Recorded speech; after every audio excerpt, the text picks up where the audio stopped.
Good morning po family mga ka-fiesta, mga ka-followers. Duty na naman po tayo. Time check po 4 a.m.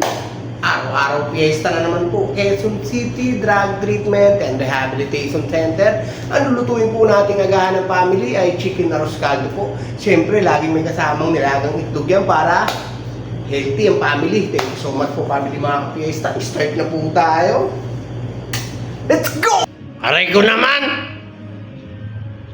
Nagana nga ang uso ko eh. Okay po, mag-i-start na nga po tayo. Sisindihan ko na nga po itong mga sinaing natin. Ayan po, sindihan na po natin yan.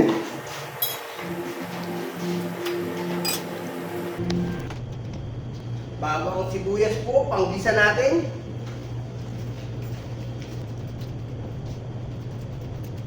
At luya po. Ito yung manok na isasahog natin. At ito naman po yung tubig na ilalagay po natin sa ilalaga nating itlog. Okay po, ilagay na nga po natin to. At sisindihan na rin po natin yan syempre para maluto na po yan. Ito po yung malagkit na gagamitin natin sa arroz caldo.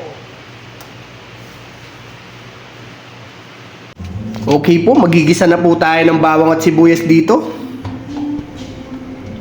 Igigisa na po rin natin itong isasahog natin na manok para po sa chicken arroz caldo po natin.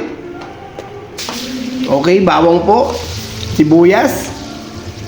At syempre, hindi mawawala yung luya dyan. Mekos-mekos lang po. Okay po, ilagay na nga po natin itong chicken at timplahan na po natin yan ng patis. Para kapitan na po ng lasa yan. Okay po, kumukulo na nga po itong unang natin. Sinalang na ito po yung kanin ng family. Papakuluin po muna natin. Ganito po ang proseso ng pagsasayang namin bago po ilagay namin itong bigas. Ganyan po ang pagsasayang ng maramihan. Sa province po ganyan. Kung sa mga hindi po nakakaintindi ng ganyan luto, bahala na po kayo. Okay po. Pwede na po itong chicken na ginisa natin. At ilalagay na nga po natin to sa kumukulong tubig din na para sa chicken arroz caldo. At nagyan na rin po natin to ng chicken cubes, patis. At ito na nga po yung malagkit na puro. Hindi po ako naghalo dyan ng bigas. Purong malagkit po yan, siyempre. Lagyan na rin po natin ng paminta, din mekos-mekos. Kailangan alaga lang po to sa mekos-mekos kasi pag nasunog po yung gitna niya, ang pangit na po ng lasa ng magiging chicken arroz caldo natin, syempre. Kailangan always masarap po ang pinapakain natin sa family para healthy ang family, syempre. Dito lang po yan sa Quezon City Drug Treatment and Rehabilitation Center.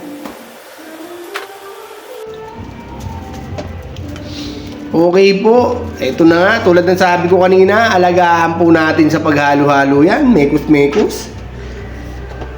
Para iwas sunog po tayo sa gitna.